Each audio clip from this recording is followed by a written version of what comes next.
All right, Steve, we are going to talk media mix models and attribution today. So let's start with the very simplest question of it all. What is a media mix model? Yeah, so I think there's a technical response to this, and there's a just kind of practical business response to it. And I'm going to start with the practical business response. An MMM is a way of determining, how much of your variability in sales is driven by your different marketing tactics, right? So understanding, you're out there marketing through various different channels at a very basic level. How much are each of those channels and tactics driving in terms of tangible sales? The bit more technical responses, it's a linear regression technique for using all of your different tactics to understand your change in dependent variable over time. But essentially, it's the linear regression model, but applied to kind of a business context for understanding how your sales are changing. And then real quick, for anyone who's listening, watching, like me, who never took stats or never actually attended stats class if they were taking it, a linear regression is what exactly? Yeah, so linear regression is basically an algebraic equation. At its very simplest level, where you're plugging in different variables and you're assigning coefficients to each of those variables. So 2x plus 3y equals 10z, and then z is kind of your sales figure, and 2 and 3 in those cases of those coefficients are the relative effectiveness of those different tactics. And so to get a little bit more statistical here, what you're minimizing is kind of your predicted variability and your dependent output. What you're saying is how can I predict my sales as close as possible using my kind of various marketing tactics and different market variables. So just to make sure that I'm following, basically what you're doing is you're giving some sort of effectiveness score to every dollar on that in every channel that you would put, or every tactic, and you're able to say okay, this one is a 0.55 effectiveness, this one's a 0.8, and so you can then multiply either your expected impressions or your spend or whatever, and start to put together, here's what we think we will get. And so while attribution is normally backwards looking, MMMs theoretically give you the ability to also turn that into a forecast. That's right. So an MMM would also be backwards looking, to be clear, but you could use it then to predict what your future sales would be. So if you think, a Google advertisement is going to have a certain effectiveness and a Meta advertisement is going to have a certain effectiveness, that would come out of your kind of historical sales data that you would plug in to an MMM. Then you could say, okay, if I execute this much advertising for Google and this much advertising for Meta, here's the expected sales I would think I would see going forward. And then one quick clarification on MMMs versus other attribution techniques. I think when we commonly think about attribution, we almost think about it at the most micro level of I want to look at one sale and understand what drove that sale, right? And so when you look at last click, you would say, hey, we saw this anonymous ID come in with a Facebook click ID of this. They eventually made a purchase, and so we're able to say that one purchase from Steve was caused by this ad, whereas an MMM is going to be looking more in the aggregate, and so it's less concerned with any one given sale or transaction, and it's more focused on your media mix as a whole. Is that right? That's exactly right. So you're not looking at any one specific customer and one specific order and saying 10% of this purchase was attributed to Facebook ads and 90% of it was attributed to kind of Google paid search. What you're saying is, in aggregate, that's what drove your sales variability. And so it's not as definitive in that sense as kind of the last click attribution, where the last click attribution is fairly straightforward in terms of saying this is what this person did last before they made this purchase, right? But what it's not telling you is, okay, this person saw an ad on Meta and then searched it on Google and then clicked that link on Google. Google is going to get credit for that last click attribution, but you're not getting the full picture there. And so, your overall sales, in that scenario, would have been lower had you not executed on Meta as well. And so I feel like in the last couple of years, MMMs have really started to make a comeback. And I say comeback because, this is what they were doing for attribution before Google Analytics came along. And then with Google Analytics, we went to last click and just first touch into, we were all chasing multi-touch attribution. Is that sort of bigger picture why MMMs are becoming more popular again, or kind of why are we starting to talk about MMMs again? Yeah, I think it's one more tool in the toolkit, right? And I think to use the example I just used, it's really difficult for brands to understand, okay, is this what actually drove the sale, or is this just the last action that they did, right? And so being able to understand cohesively, the relative effectiveness of your different marketing activities, that's kind of a big challenge for brands. And MMM is can be a powerful tool in the toolkit to understanding what kind of drives that difference in sales over time. And so at a very practical level, it's almost, we always wonder when someone Googles a branded search of your brand and then clicks on that and converts, like somehow they had to hear about your brand to do that branded search. And so MMMs are trying to figure out what drove that awareness almost. Exactly. That's exactly right. And historically, before e-commerce for brick and mortar brands, right? This was in a way much more difficult, but in a way you weren't going to be misled as often. And so with e-commerce, you've got kind of definitive data that tells people that tells you what your customers most recently did, which is powerful but also dangerous if you're going to attribute then all those sales to just that single last click, right? Whereas kind of in the brick and mortar world, the struggle would be like, okay, like how did my TV advertisement drive my in-store sales? And you'd have sort of a lag on that purchase behavior, right? But you wouldn't be sort of gaslit, if you will, by your data into saying this is definitely what drove it, right? You would know that you didn't know it, as opposed to being confidently sure in something that did it, that later turns out maybe it was a mix of factors. I love that, gaslit by your data. Okay, so let's start getting practical. Like, what do I need? I'm going to build an MMM now. What do I need to do? What do I need to get? Yeah, so very basic level, you need sales data at a pretty granular level. So think transaction level sales data. And you need this at a fairly granular time period, right? So you would want to look at you'd want to have individual transactions, but you'd want to aggregate it by kind of day or week. I would say day for e-commerce brands, because a lot of times the marketing activity happens and then the sale happens shortly after, right? In kind of the brick and mortar world, like there would again be some sort of lag on that time period. So you'd want to account for, okay, I saw a TV advertisement, but I'm not actually going to the store for another few days.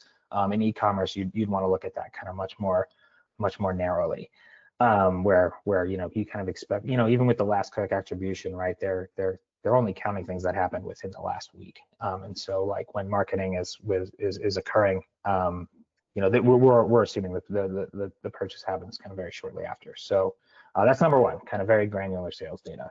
The other thing you need is kind of very granular execution data that ideally is at the same level of granularity as your sales data. So if you've got daily sales that you're plugging into this model as what you're trying to predict, right? You really want daily execution data as well. And so that's kind of impressions from your advertising campaigns, kind of clicks from your paid search campaigns, any sort of execution from kind of a podcast and anything, and any physical media in the non-digital space. If you've got kind of billboards and anything like that, you want to know when these things were running, and ideally how many eyeballs were on them is sort of the gold standard here, right? With impressions, that's obviously a lot simpler to do than say kind of a podcast advertisement or even a TV commercial for that matter. So that's the other thing. And then apart from all of your marketing tactics, which is what you're actually trying to measure, what you need to also do is control for kind of like your baseline level of sales, which is, essentially what would you sell by doing nothing? How many people just kind of know about this brand and are repeat purchasers, or kind of like naturally would find you? And so, in the brick and mortar world, we would have called this just being on shelf, right? Like how much sales are you driving by just being out there in the market? And it's important to set this baseline, because then your marketing tactics show you, what you're achieving above that baseline. So a lot of different baseline variables, and that includes seasonality. And so if you're a seasonal brand, right, and kind of very, very heavy gifting, during the gifting season or, kind of various holidays, you want to know that, you want to control for that in your model as well. If you're, kind of a summer brand, you want to be able to control for kind of like the natural ebb and flow that occurs during the summer months, things like that. And then other things that you're also kind of doing, but aren't necessarily, kind of advertising. So any sort of price change, right? If you take a price change at the same time you do a marketing blitz, right? You need to know that. You need to be able to account for that because you can't attribute that all to marketing if you're lowering your prices, right? And so it's helpful a little bit to think about like, kind of like the classic 4Ps here when thinking about like which variables you want to plug into your model and which data you need to collect, right? You need to understand like your pricing. You need to understand, kind of your promotions, and this is all your advertisements. And then you also need to kind of like understanding your seasonality and your different distribution channels. The other one on promotions that we didn't talk about is any sort of discounts, right? So if you're running a discount during specific weeks, you want to kind of very, very granularly control for that and how much of those codes were kind of redeemed. That's another good variable to have. On the discount one,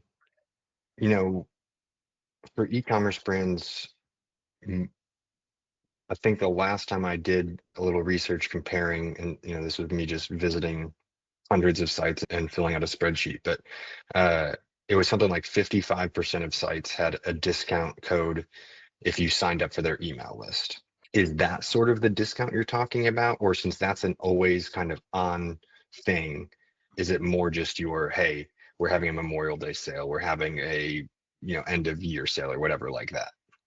Yeah, it's a good question. If it's a discount that's sort of constant for new customers, that's something you'd really want to like be able to control for as best you can. But sometimes that's not going to be possible. So if you have a discount that's kind of always running, and you don't see a sales variability, kind of day to day from that, that's probably going to show up more on kind of like your baseline than it's going to show up in sort of your tactics. That said, if you change that sign up discount, right, and you're no longer doing that, you could see at that point a change in sales, and that would help the MMM ultimately measure that. But if it's a constant, if your independent variable has no variability, I guess is a scientific way to say it, you're not going to be able to determine like how much of your sales is changing as a result of that, which can be tricky, but something to kind of be aware of. In that case, you'd want to look at something like A/B testing or holdouts, right? Like, what if we stop this? For a week, what happens, right? And so, that might be the sort of case where maybe an MMM is not your best tool. Okay. And so, yeah, things like the discount in your abandoned cart flow, the discount in your sign up flow, maybe you have like a post-purchase upsell thing. Like as long as those aren't things you're changing all the time, there are other ways to explore the efficacy of those, but you can sort of not worry about that from a media mix model perspective and be more focused on, the larger site-wide sales that all traffic is going to see. That's right. Or that you might actively be promoting to your entire email list or something like that. That's right. That's exactly it. Okay, and so we talked a bunch about needing a lot of data points, right? We talked about transactions, we talked about tactical performance and execution, we talked about promotions. Should you is the secret sauce that I just take every data point I can get my hands on and like throw it into some AI tool and say, build me a media mix model? Or is there too much data as a possibility too?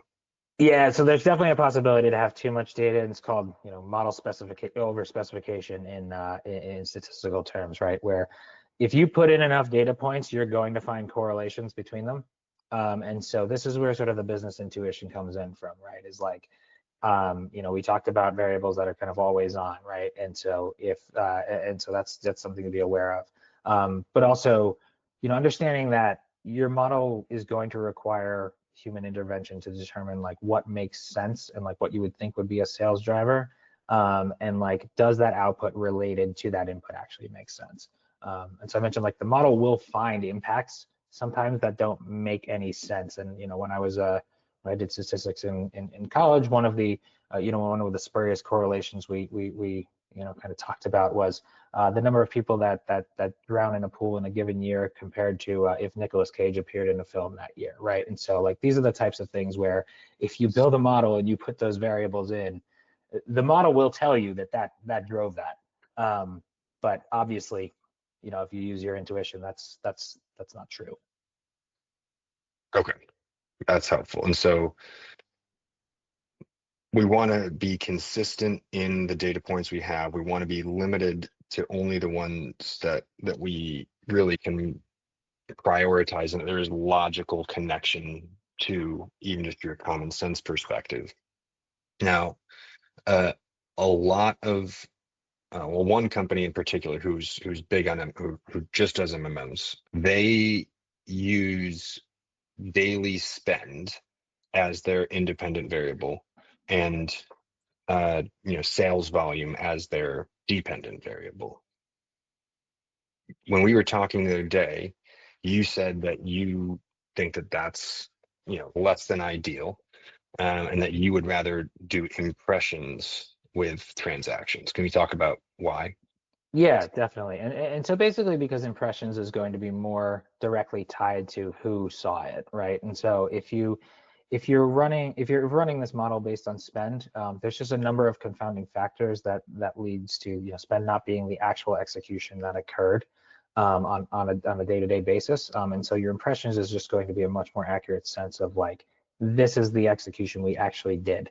There's a couple things that could cause your spending to not be directly correlated with your impression data. So, kind of variation in cost per impression, kind of unexpected differences in what people are viewing, on that given day. Just a number of factors outside your control. But that said, to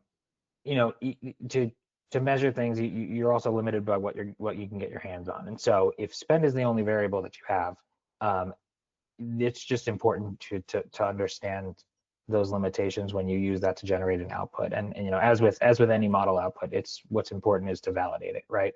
And so if your ROI comes back from an MMM, with you've got a $3 ROI, okay, it's very important to like validate what that means in terms of kind of like a conversion rate. Like what conversion rate does that imply? And if that conversion rate looks kind of way too low or way too high, that might be an indication that spend is just not going to be kind of your most accurate view here. So what I'd much prefer is kind of impressions at as granular level as you can get it, and that's going to be more directly tied to who actually saw your advertisement and how much. And you had a similar point on revenue versus transactions. Yes. Yeah, and so your transactions is going to be kind of your more direct sales variable, and your revenue is going to be more influenced by is going to be additionally influenced by factors that are not kind of advertising, which is what you're ultimately trying to measure, right? So your revenue is also going to be impacted by your price changes. But if you try to use your price change alongside a revenue variable, those are going to be kind of potentially too correlated, right? And so if you increase your price by 10% and then you see your revenue go up by 10%, it's like, okay, that drove that almost by definition.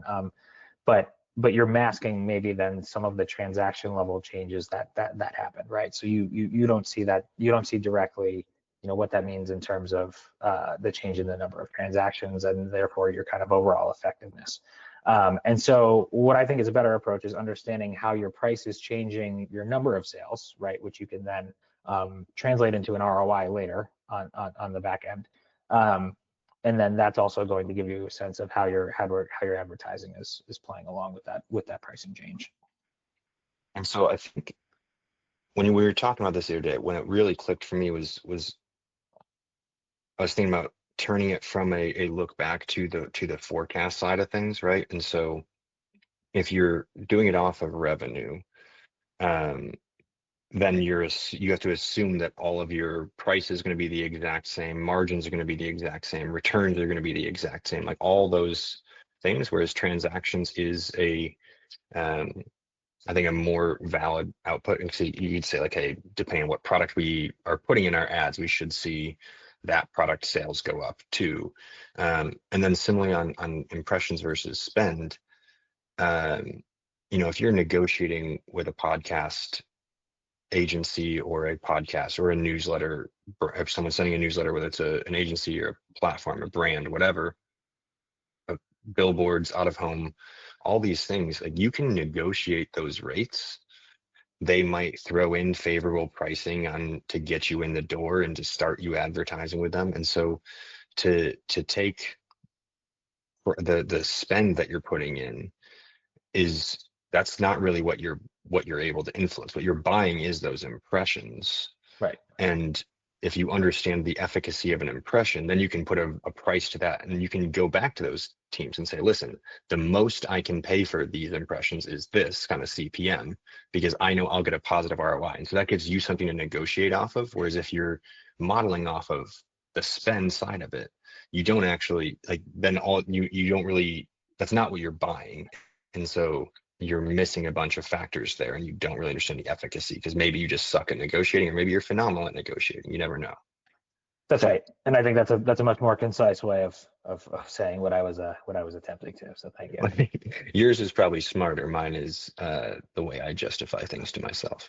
Okay, and then what about organic? And like things like word of mouth, organic social, email marketing, like how do those fit into an MMM?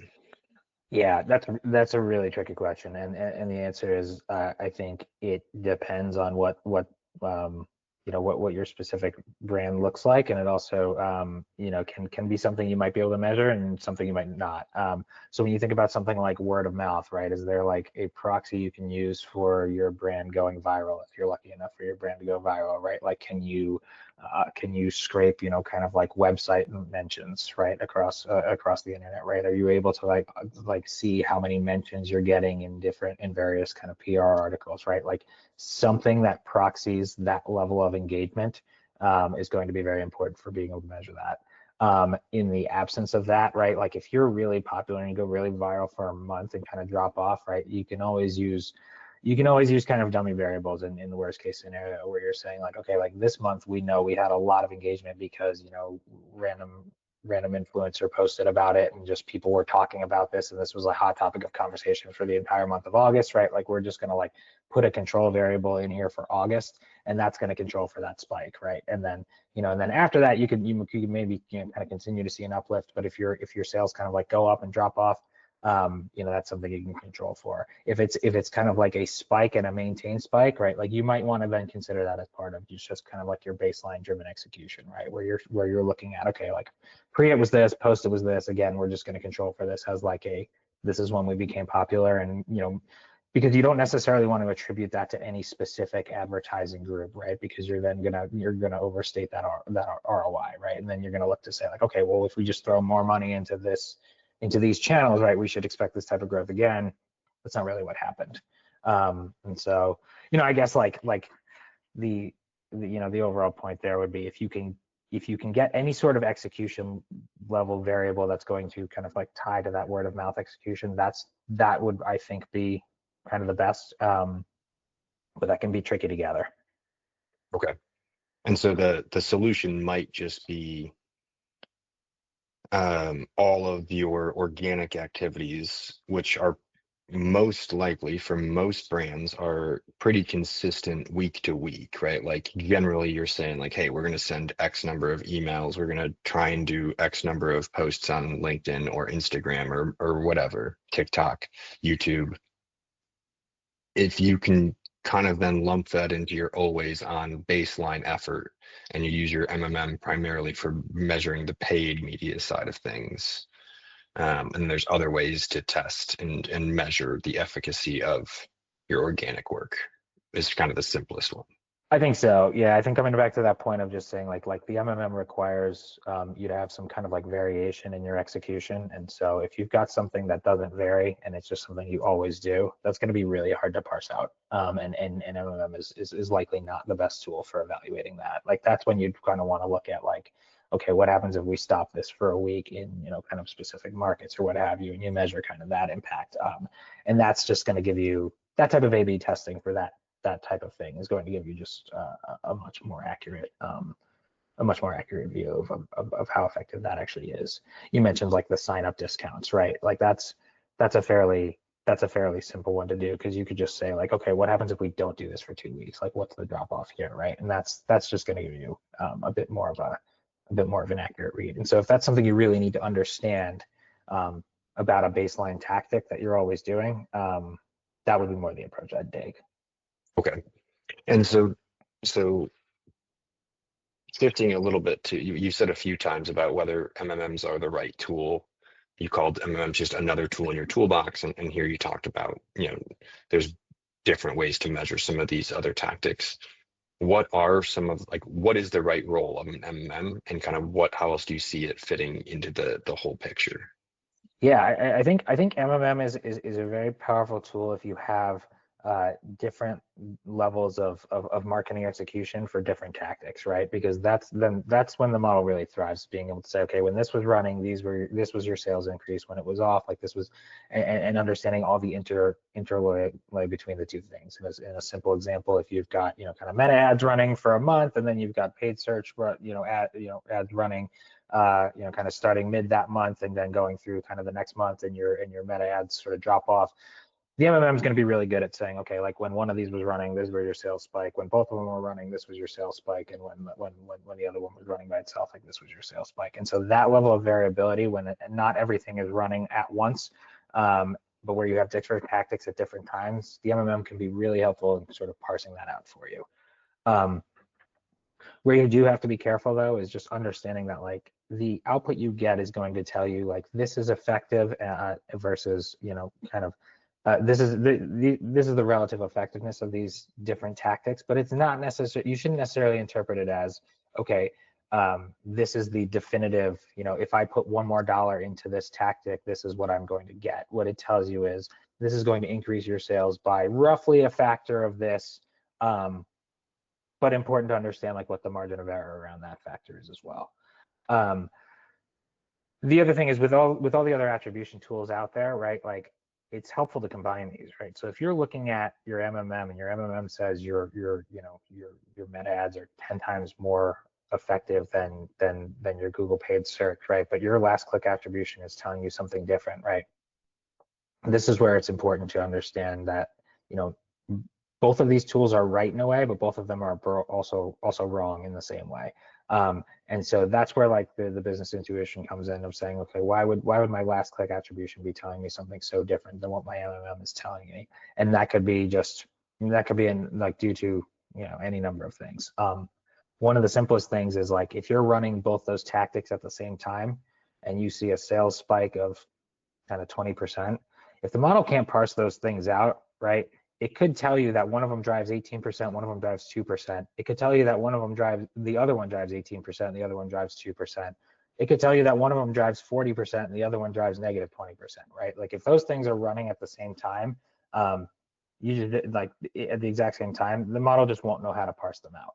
And so when you get a relative effectiveness of those things, right, like that's when you should compare that against your last click attribution and say, okay, is this roughly what this is telling me as well? And in that way, you start to kind of triangulate a picture of how effective each of these things are.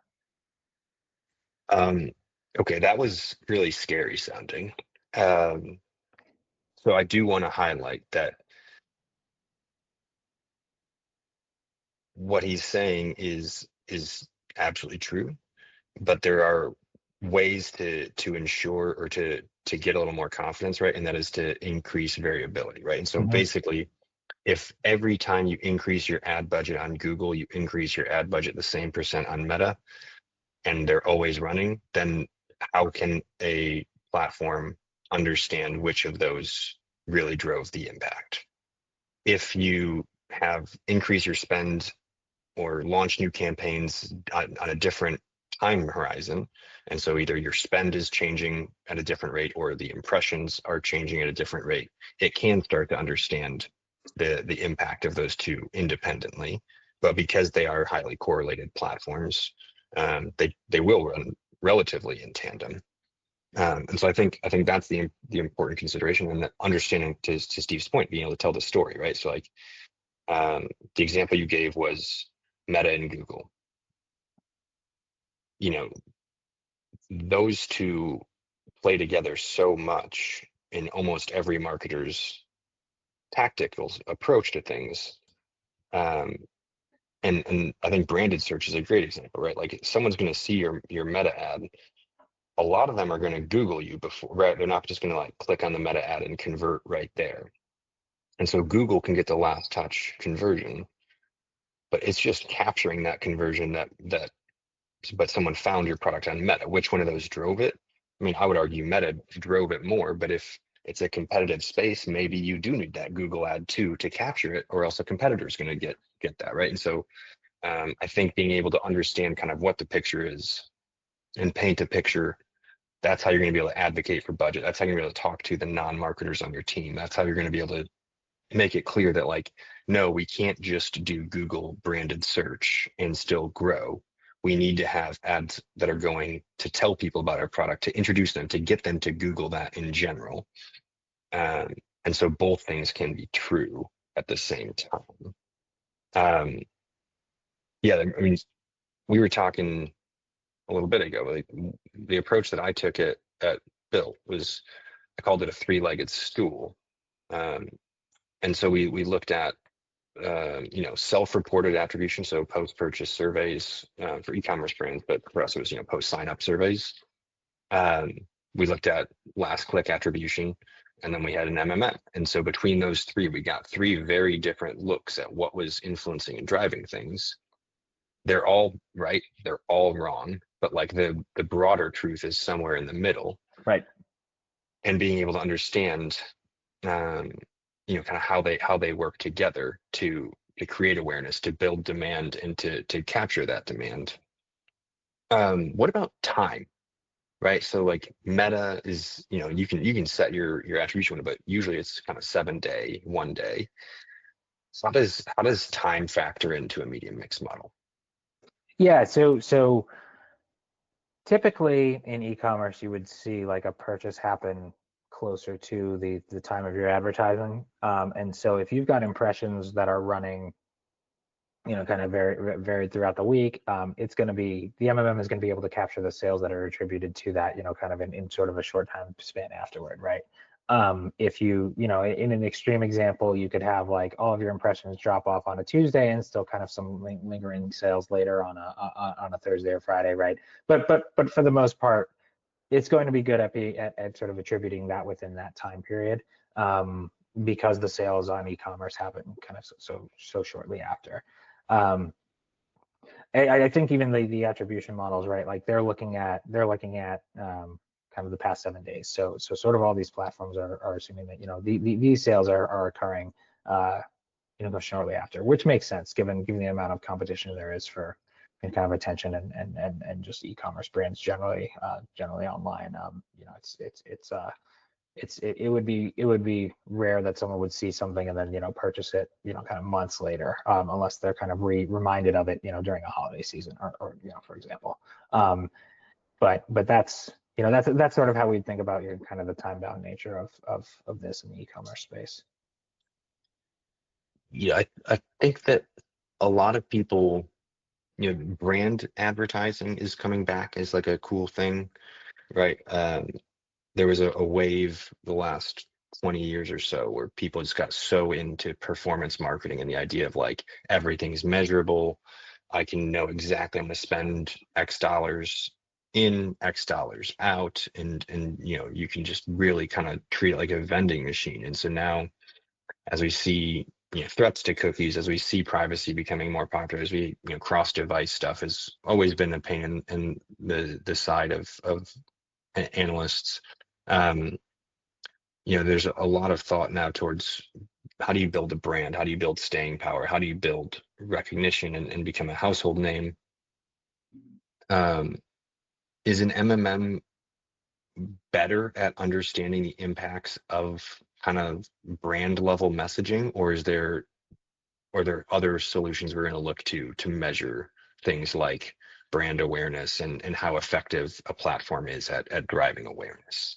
Yeah, I think that becomes back to the thing I was saying, where it's kind of like one tool in the toolkit, right? Like where if you're a new brand and you're launching these advertising campaigns, right? Like your effectiveness right away might be much different than it is, kind of 3 years later. And so if you're looking at the effectiveness of your Google search campaign, kind of right away, like that could be much higher than it is, kind of 3 years down the road. And so, understanding how to parse that out, which, kind of maybe your last click attribution on Google could tell you over time, right? Where if you notice that's going down, that could be, that could be a good indication that in your MMM model, you want to split that execution. Say like, okay, here's what it used to be, here's what it is now.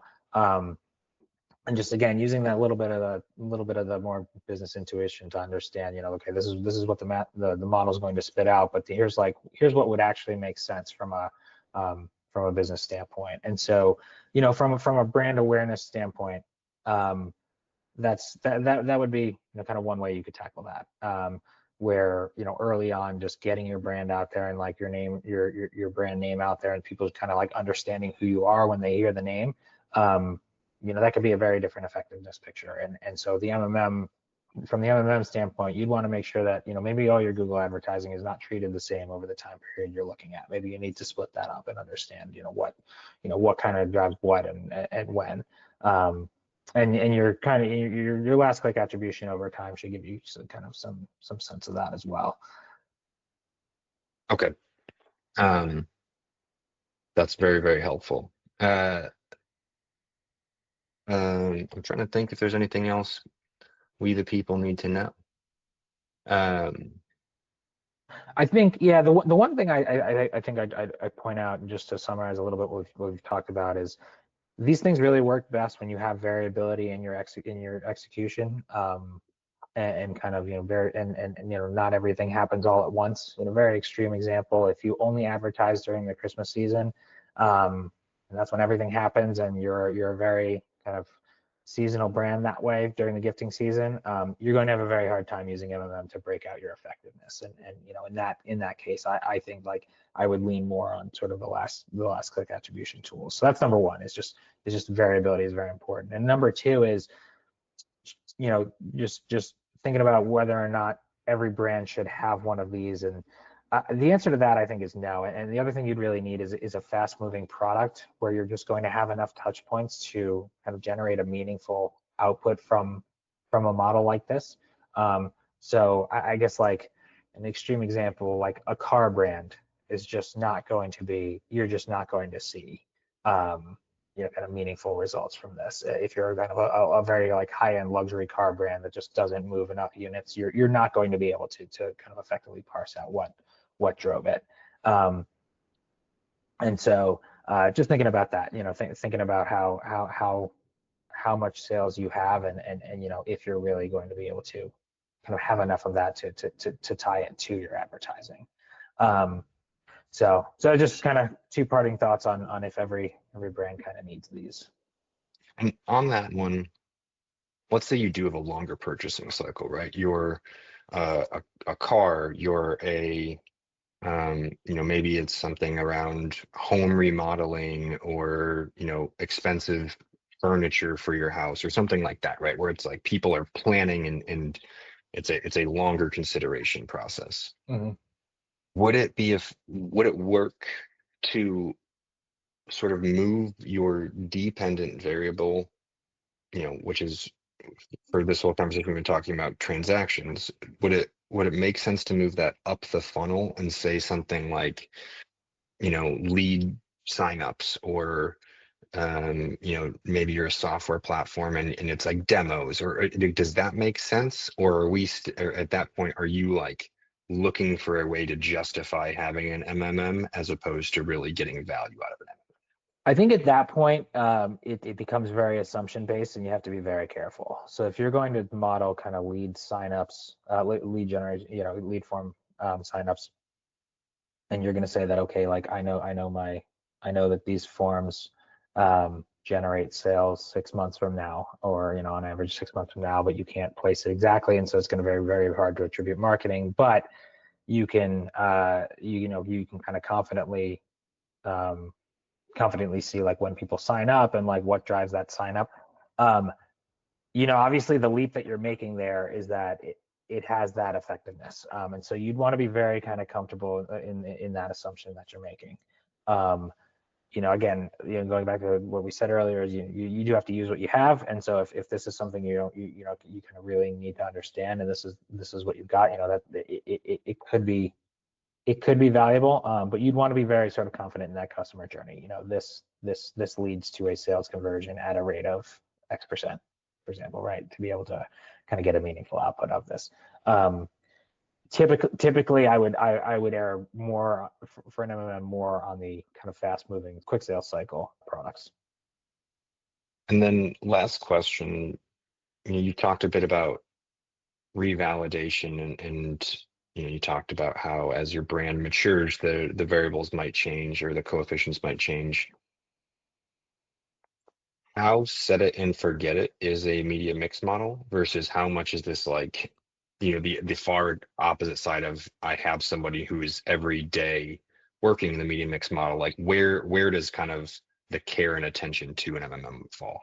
Yeah, I think I think you do want to be updating it on a fairly regular cadence. So kind of if I would think of this about kind of like quarterly or twice a year, right? Because things in e-commerce change very rapidly, and kind of your tactics are changing. Your tactics could be changing day to day, and so it's definitely not a set it and forget it. What you need to be doing is kind of constantly understanding if your outputs actually make sense from like a real world standpoint, right? Like if you calculate out the implied conversion rate from an MMM and it's crazy high, right? Like what you should not do is say like, okay, well, this is what the model spit out. What you should instead say is like, why would the model be coming to this conclusion? And like, what is it that I'm feeding into this that would kind of, lead it to think this, right? And that's where these aren't replacements for kind of smart business leaders. It really is, to use the phrase again, just another tool in the toolkit. Okay, super helpful. Steve, I appreciate you teaching me about MMMs today. Yeah, it was good talking with you.